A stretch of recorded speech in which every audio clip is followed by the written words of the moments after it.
सुप्रभात। The Asian international senior secondary school बेगू से मैं ऑनलाइन क्लास में आपका हार्दिक स्वागत करती हूँ। कक्षा 8 विषय संस्कृत पाठ 1 शुभाचितानी, इसका प्रथम 2 श्लोक अपन पढ़ चुके हैं। शायद आपने देखा होगा, समझा भी होगा अच्छी तरह से और समझ में भी आ गया होगा। अब हम पहला और दूसरा श्लोक अपन पढ़ चुके हैं। तीसरे श्लोक की हम सप्रसंग व्याख्या करेंगे।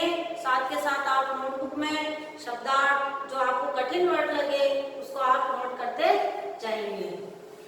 तो पहला श्लोक और दूसरा श्लोक अच्छे से समझने के बाद हम तीसरे श्लोक की व्याख्या करते हैं।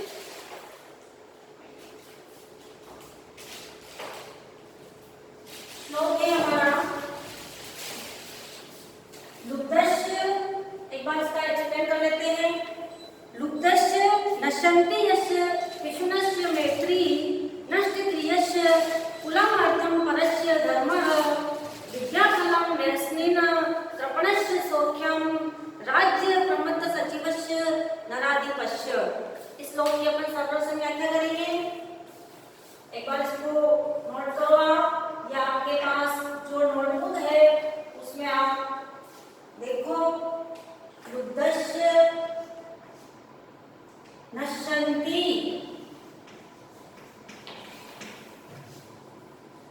यशः पिशुनस्य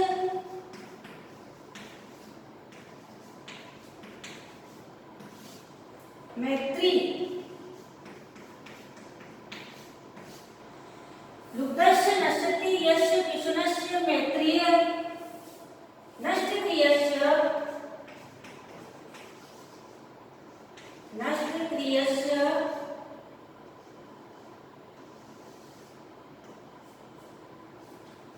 कुलामर्थ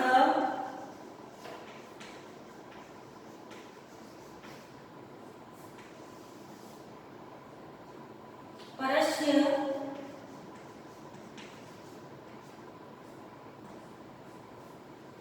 धर्मः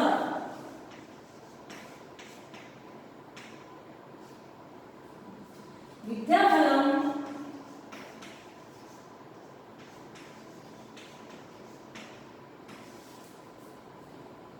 व्यसनेन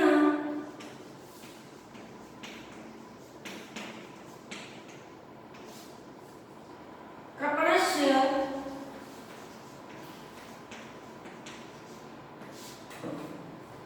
सौख्यं।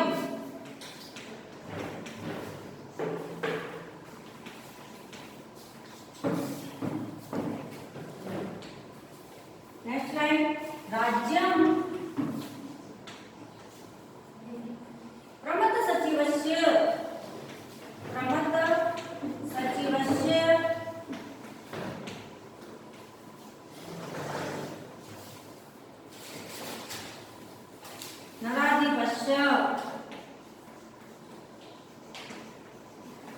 नराधिपस्य।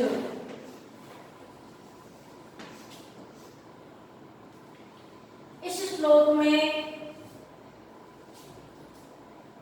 सबसे पहले अपन कठिन शब्दार्थ लिखेंगे। इसी के साथ आप शब्दार्थ लिखो।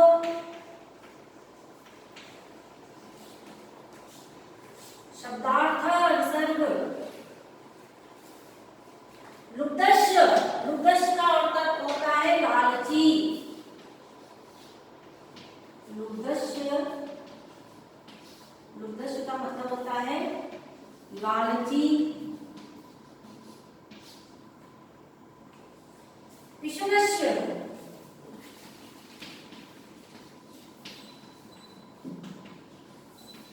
पिशुनस्य, पिशुनस्य ये शब्द है यहाँ पर। पिशुनस्य मैत्री, चुगलखोर दोस्त।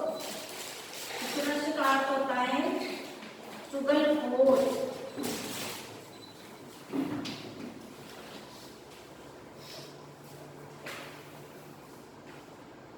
व्यसनीन, पूरी लत वाले।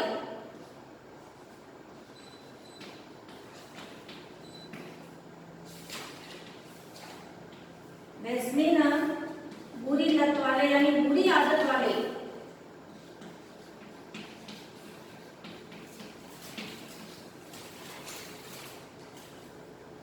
सौख्यम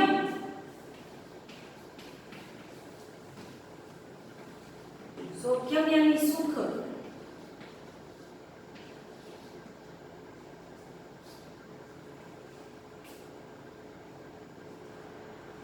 नराधिपस्य नराधिपस्य यानी नराधिपस्य राजा का।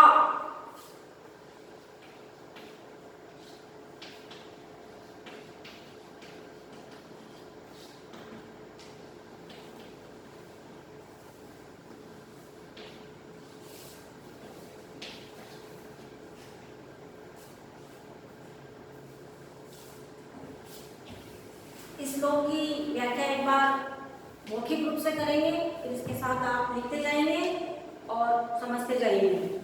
लुब्धस्य नशन्ति यस्य पिशुनस्य मैत्री नष्ट क्रियस्य कुलमर्थं परस्य धर्मः विद्याफलं वैसेन कृपणस्य सौख्यं राज्य प्रमुख सचिवस्य नराधिपस्य। लुब्धस्य नश्यति लालची व्यक्ति का यश समाप्त हो जाता है। जब उसके पास लालच है तो उसका यश उसको नहीं मिलता है। पिशुनस्य मैत्री और चुगलखोर व्यक्ति की मित्रता। नष्ट क्रियस्य कुलम अर्थम परस्य धर्मः अकर्मण्य व्यक्ति होते हैं उनका वंश समाप्त हो जाता है। नष्ट क्रियस्य उनके जो कर्म है, अकर्मण्य व्यक्ति के जो कर्म है वो उससे उनके वंश नष्ट हो जाता है। विद्याफलम व्यसनेन बुरी आदत वालों व्यक्ति की विद्या नष्ट हो जाती है। जिसकी आदत बुरी है उसके पास विद्या नहीं रहती है, यानी बुरी आदत वाले व्यक्तियों की विद्या समाप्त हो जाती है। और कृपणस्य सौख्यम धन के लोभी व्यक्तियों का धर्म हमेशा नष्ट हो जाता है, इसीलिए धन का लोभ नहीं करना चाहिए। और राज्य प्रमुख सचिवस्य नराधिपस्य और जो आलसी मंत्री वाले का जो राजा होता है उसका राज्य स्वतः ही नष्ट हो जाता है। इसकी अपन डिटेल सर्वसंग व्याख्या नोट करेंगे।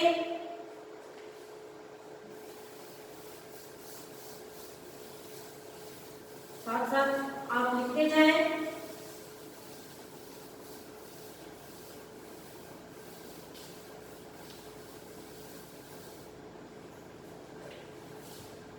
सबसे पहले सर्वसंग।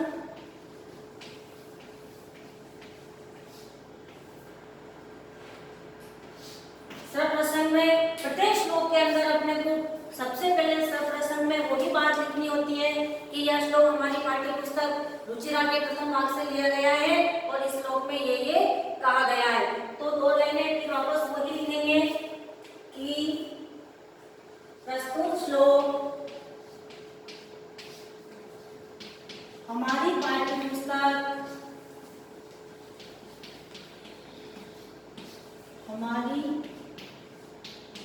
पाठ्य पुस्तक रुचिरा के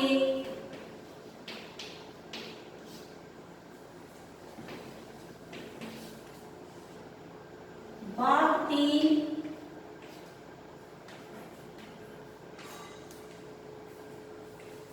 पाठ 1 सुभाषितानि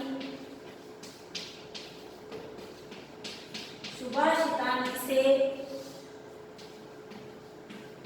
लिया गया है।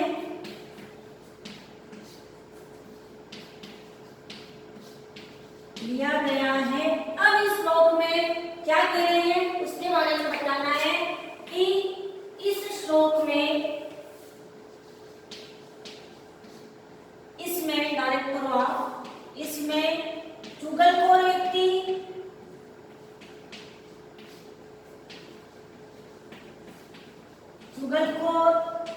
लालची,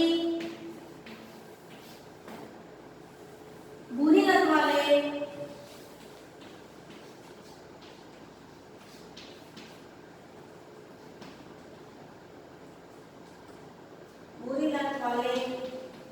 और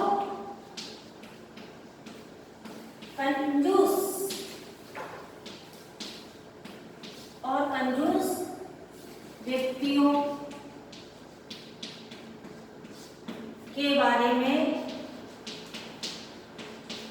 बताया गया है।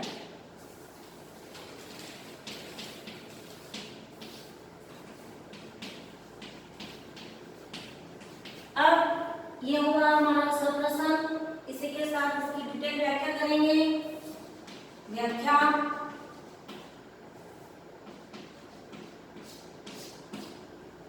वापस वही लाइन, प्रस्तुत श्लोक में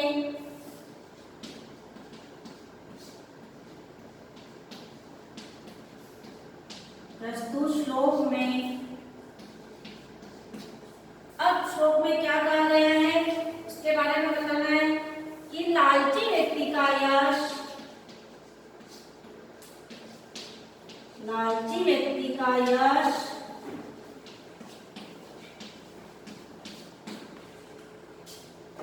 चुगलखोर की मित्रता,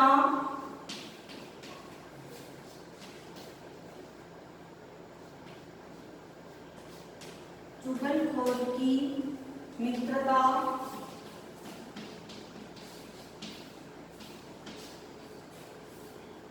अकर्मण्य व्यक्ति का, अकर्मण्य व्यक्ति का, अकर्मण्य का मतलब होता है जो कर्महीन, जिसके कर्म अच्छे नहीं हो, अकर्मण्य व्यक्ति का वंश,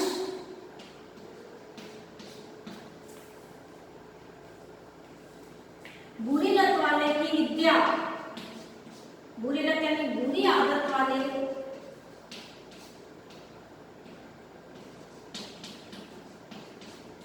की व्यक्ति की विद्या,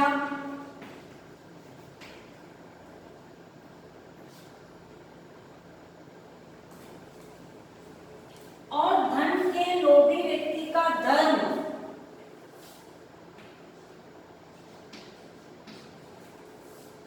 या कंजूस लिख सकते हैं, कंजूस व्यक्ति का, कंजूस व्यक्ति का धर्म,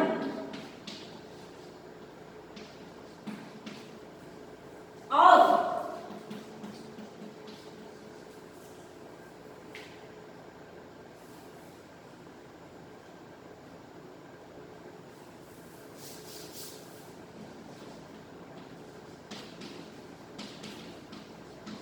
धन के लोभी व्यक्ति का धर्म, और कंजूस का सुख, सॉरी कंजूस का सुख, जो कंजूस व्यक्ति होता है उसके पास कितना कुछ होते हुए भी वो सुखी नहीं रह सकता है, तो कंजूस व्यक्ति का सुख, और आलसी मंत्री वाले राजा का,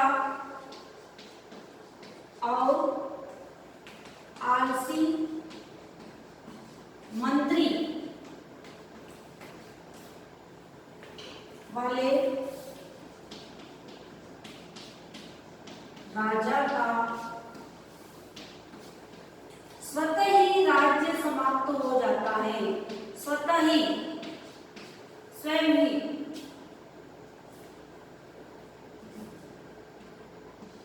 राज्य नष्ट हो जाता है, नष्ट हो जाता है। अतः प्रस्तुत श्लोक में लालची व्यक्ति का यश, चुगलखोर की मित्रता, अकर्मण्य व्यक्ति का वंश, बुरी लत वाले व्यक्ति की विद्या, और धन के लोभी व्यक्ति का धर्म, कंजूस व्यक्ति का सुख, और आलसी मंत्री वाले राजा का स्वतः ही राज्य नष्ट हो जाता है। इस श्लोक में निष्कर्ष यही निकलता है, सारांश या इस श्लोक की विशेषता यही बनती है कि ऐसे व्यक्तियों से हमें दूर रहना चाहिए, ऐसी आदतों से हमें दूर रहना चाहिए। तो इसमें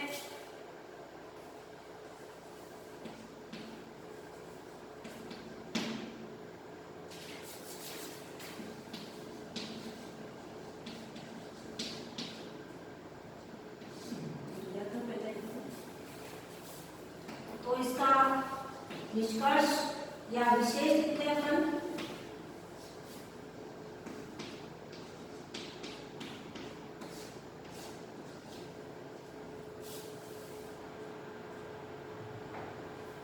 इसमें विशेष में मेन बात क्या गई है उसके बारे में लिखना है कि चुगलखोर, फर्स्ट पॉइंट, चुगलखोर,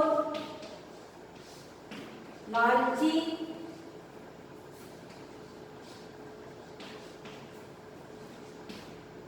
व कंजूस आदि सब आ जाएंगे इसमें, आदि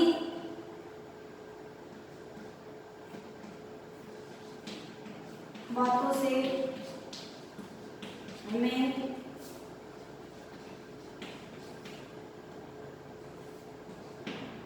दूर रहना चाहिए।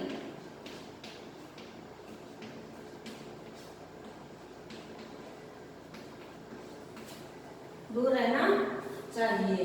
यह आपका श्लोक हुआ।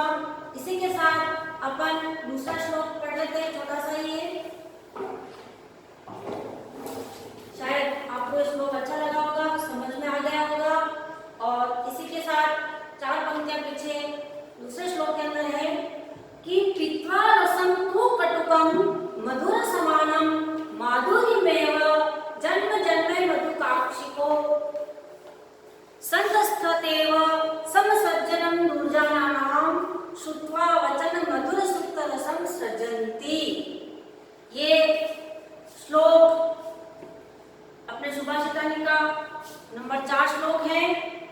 आप नोटबुक बुक में देखें और उसको बार बार पढ़ने की कोशिश करें, क्योंकि संस्कृत की शब्दावली थोड़ी कठिन होती है, तो उसको बोलने में थोड़ा ध्यान रखना पड़ता है और लिखने में भी ध्यान रखना होता है।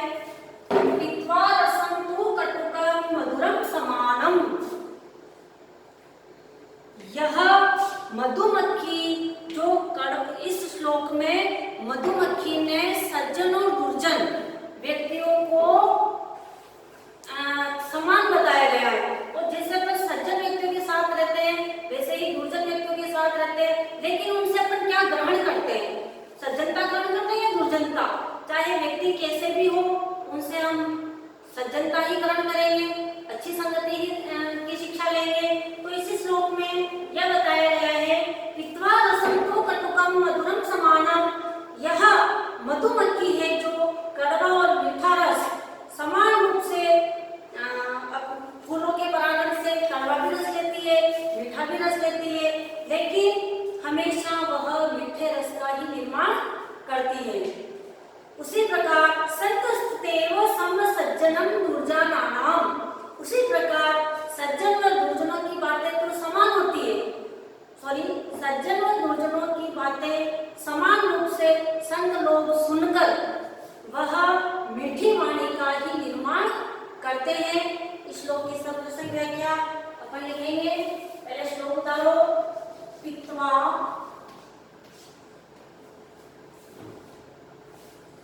रसं तु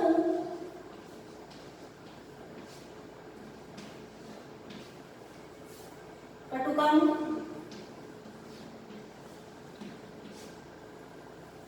मधुरं समानम, मधुरम समानम। श्लोक के पढ़ने से ही इसका अर्थ निकल रहा है। अगर आपको छोटे छोटे टुकड़े टुकड़े इसको अलग अलग शब्द करके अपन पढ़ेंगे तो उसके शब्द में ही अपने को अर्थ मालूम होंगे। माधुर्यमेव, माधुर्यमेव जलये, जलये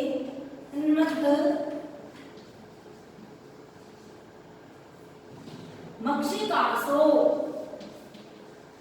मक्षिकासो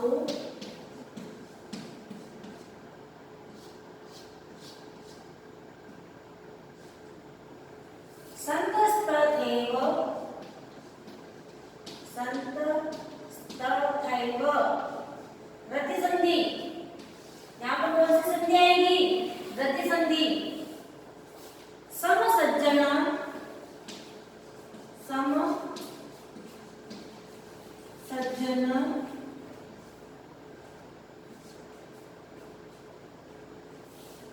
दुर्जनानां,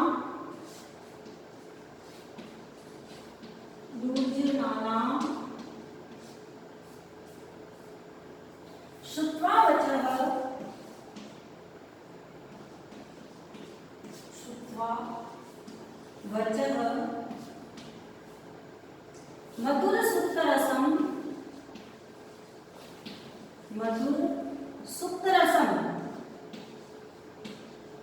सुप्त रसम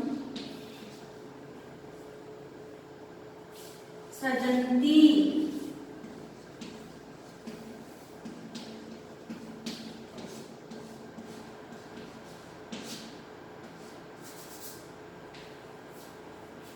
अब इसके कुछ कठिन शब्द हैं वो अपन नोट करेंगे। शब्दार्थ, शब्दार्थ में सबसे पहले शब्द आया पित्वा। पित्वा यानी पी करके, इसमें पी पा धन तत्वा, त्वा प्रत्यय होगा, पा धातु है, तो लिखो पित्वा, पा धन त्वा प्रत्यय।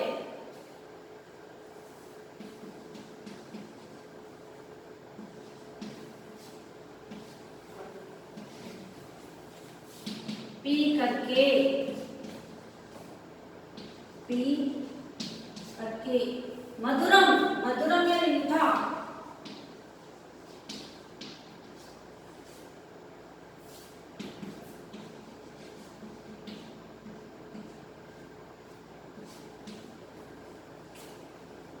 कंटुकम यानी कड़वा,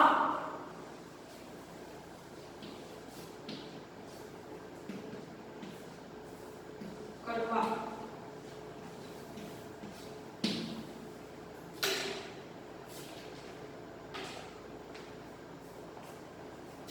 संत यानी सज्जन लोग, दुर्जन, दुर्जन यानी दुर्जन लोग, ये तो आपको पता ही है, ज्यादा लिखने की जरूरत नहीं है। अब इसकी अपन सप्रसंग व्याख्या करते हैं।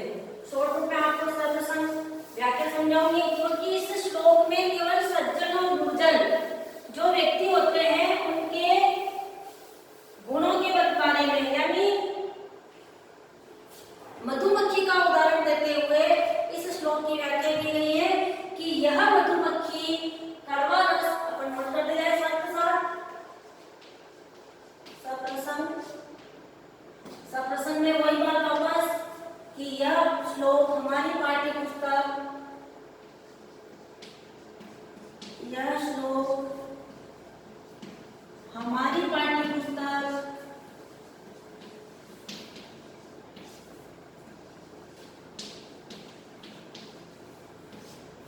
रुचिरा के, ये बात तो आपको रट लेनी चाहिए, हर श्लोक के अंदर ये बात लिखनी होती है और ये 2 नंबर का होता है। रुचिरा के प्रथम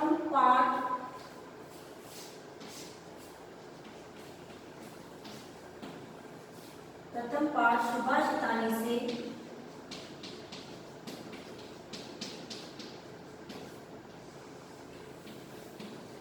लिया गया है,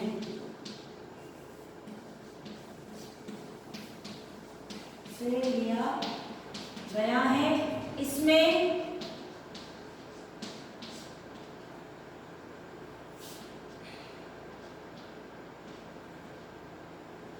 इस श्लोक में मधुमक्खी के माध्यम से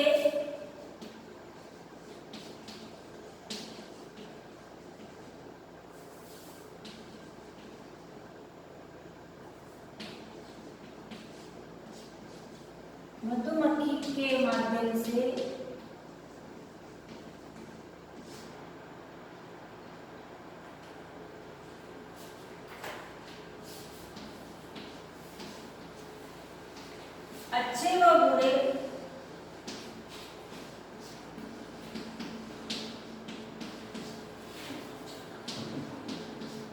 अच्छे व बुरे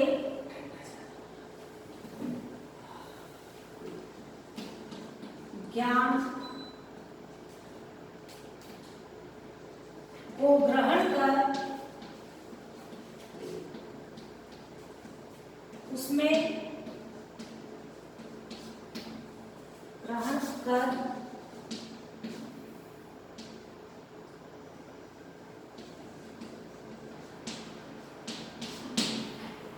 कर उसमें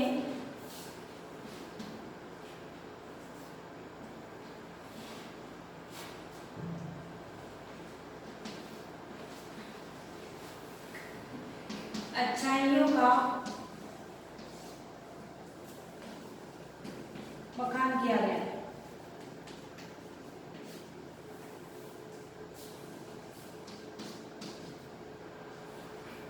बखान किया गया है।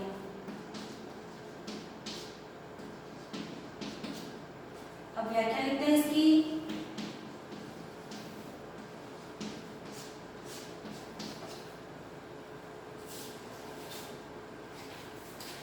पीत्वा रसं तु कटुकं मधुरं समानं, यह मधुमक्खी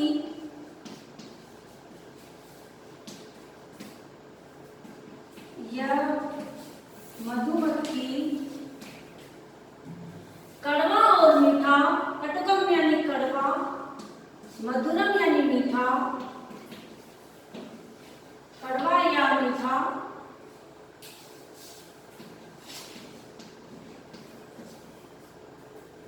रस समान रूप से ग्रहण कर, समान रूप से ग्रहण कर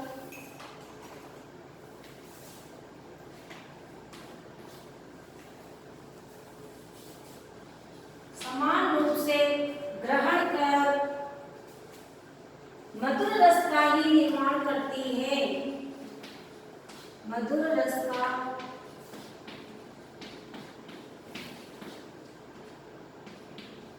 निर्माण करती है। उसी प्रकार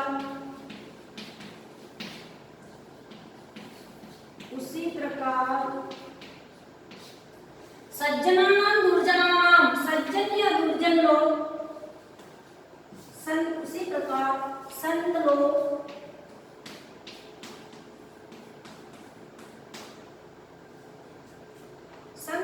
सज्जन व दुर्जन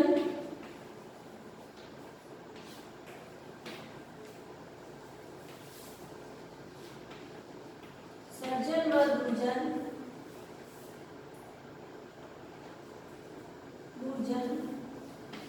की बातें समान रूप से सुनकर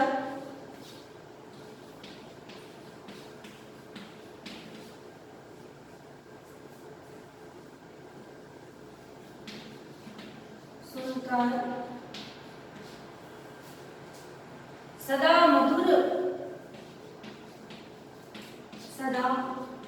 मधुर वाणी ही रसयुक्तम, मधुर रस का ही मधुर वाणी ही बोलते हैं।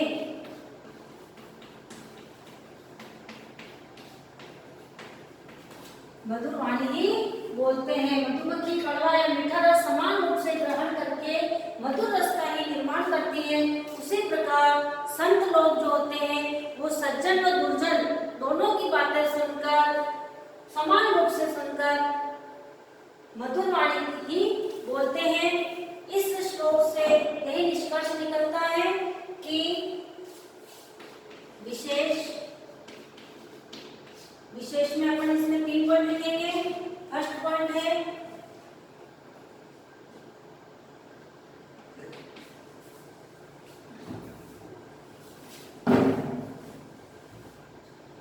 इस श्लोक में इसमें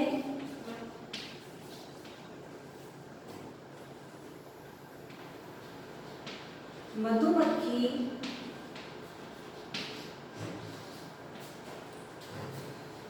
या संत लोग जैसा व्यवहार करना चाहिए,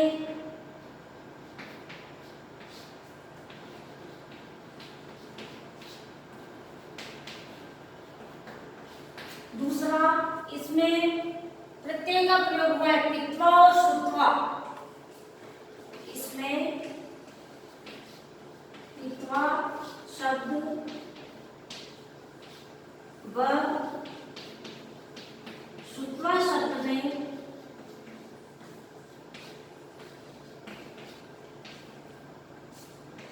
त्वा प्रत्यय का प्रयोग हुआ है।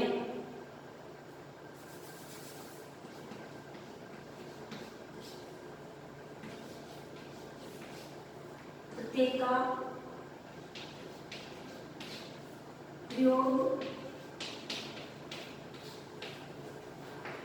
हुआ है। इसमें मेन बात यही है कि मधुमक्खी या संत लोग जैसा व्यवहार हमें करना चाहिए और वित्वा और श्रोता शब्द में कत्वा प्रत्यय का प्रयोग हुआ है। आप इस श्लोक को अच्छे से पढ़ें और दोनों श्लोकों की व्याख्या अगर आपको समझ में नहीं आए तो आप स्कूल के इस मोबाइल नंबर पर कांटेक्ट करें। धन्यवाद।